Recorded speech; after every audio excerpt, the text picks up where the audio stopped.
Hi, and welcome to this channel's first Commander deck tech. I actually had someone really specific in mind for the purpose of this video, but then I was browsing through EDH Rec for some stuff, and I discovered that as of today's recording, there are only 42 people out there who've built a Sid Timeless Artificer deck, which is really interesting to me. I was like, there's no way, right? Because this card is extremely cool to me.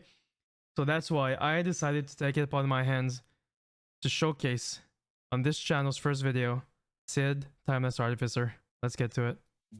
Let's talk about Sid for a second. He's a 4/4 human artificer for 2 white-blue that reads artifact creatures and heroes you control get +1/+1 for each artificer you control and each artificer card in your graveyard.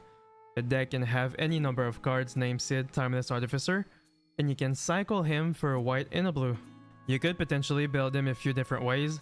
I personally decided to go with artifact creatures because this is what's most compelling to me when I'm reading this card.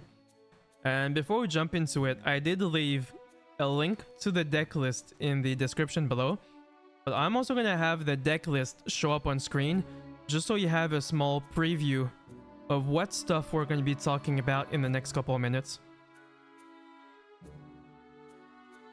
Alright, let's get to it.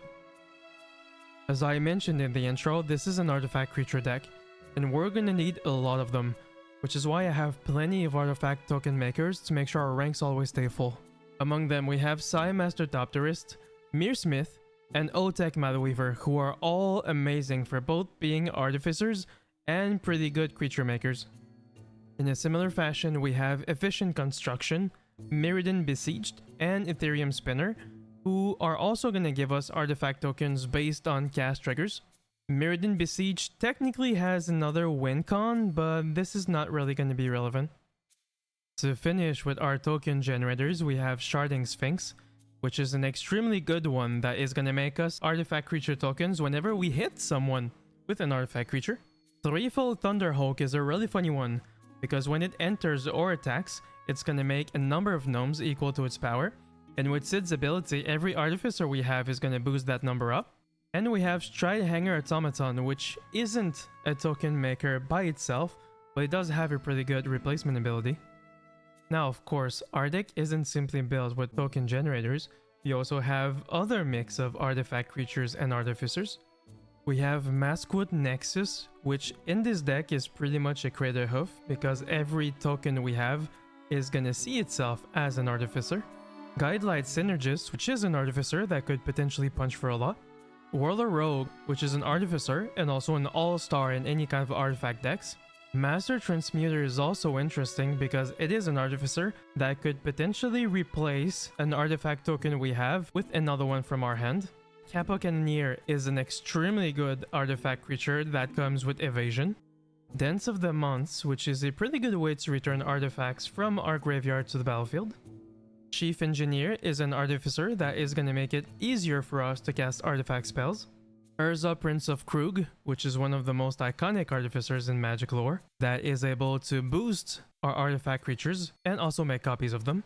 Renari Merchant of Marvels is an interesting artificer that is going to allow us to cast artifact spells on any people's turn. Drafna, Founder of Latnam, which can allow us to potentially protect some of our artifacts and also copy some of them if need be. And we have Mirror Maid, which is basically a jack of all trades. You could have it become a copy of Kappa Cannoneer or Sharding Sphinx or Efficient Construction, anything really. And that's it for our game plan. Now let's go over some ramp options. First, Mana Rocks. I'm not gonna go over every single one of them individually, but I'd say the most interesting option would be the Equimedal Torque, in case we need to convert a creature into an artifact creature. Besides ramp, we also have cost reducers. It is pretty common in artifact builds, and some of them are even artificers like Ethereum Sculptor and Voyager Quickwelder. Joyrose Familiar is also useful because we do have a good amount of legendaries. Besides ramp, we also need card advantage, and because we are an artifact deck, we can easily take advantage of Thoughtcast, Voyage Home, and Thought Monitor, because of their affinity for artifacts.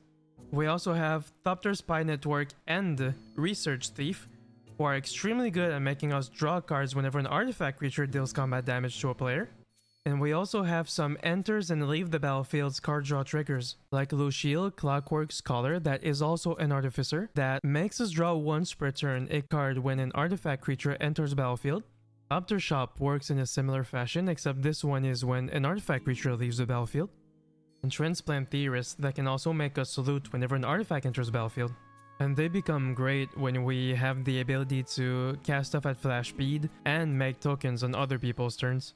Forensic Gadgeteer is a nice Artificer that makes us clues whenever we cast an artifact spell, and that works pretty well with affinity for artifacts. Kadim Console of Innovation will potentially protect our board and also give us a card. Crystal Skull Isu Spyglass is a really interesting addition because we do have a lot of artifacts and legendary creatures. And then we have Hannah Ship's Navigator and Emery Lurker of the Loch, who are pretty good options to get cards back from the graveyard. That was it for the card advantage. Now we need some removal.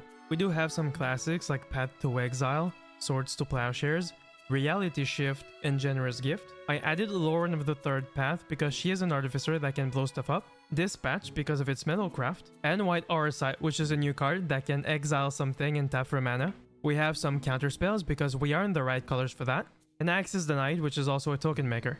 I'd say Cryptic Command isn't technically necessary. I did add it personally because I pulled it from the new Final Fantasy set, but you could potentially change it with anything else. For board wipes, I went with only 2 because we are a creature deck, with Supreme Verdict if we really want everything gone, and Organic Extinction, which will not destroy our artifact creatures. And last but not least, I did decide to add a couple more SIDs. You probably saw it in the preview, but I have 3 of them, which is the amount I personally pulled. I don't think this deck technically needs more or less. I'd say even without them, he'd be fine, because as is, it is a pretty good Artificer deck. I did add them because as I said, I pulled them, and it is a good redundancy technically. If your commander gets blown out too much, well, at least you have a couple that you can use as a spare one. And that's pretty much it for the deck. If we take a look at the non-basic land cards, there's nothing really noteworthy really. It's a really cheap mana base. We do have some artifact lands, which counts for affinity, and that's pretty much it. I was not expecting to be talking that much. But yeah, if you like the deck list, please go ahead and tell it in the comments down below. And also if you have any kind of suggestions for either future decks that you'd like to see, or any comments on the editing itself. If there's stuff you didn't like or that you'd want me to change, because it was the first one. I was so nervous. But yeah, that was pretty much it, so see you in the next one.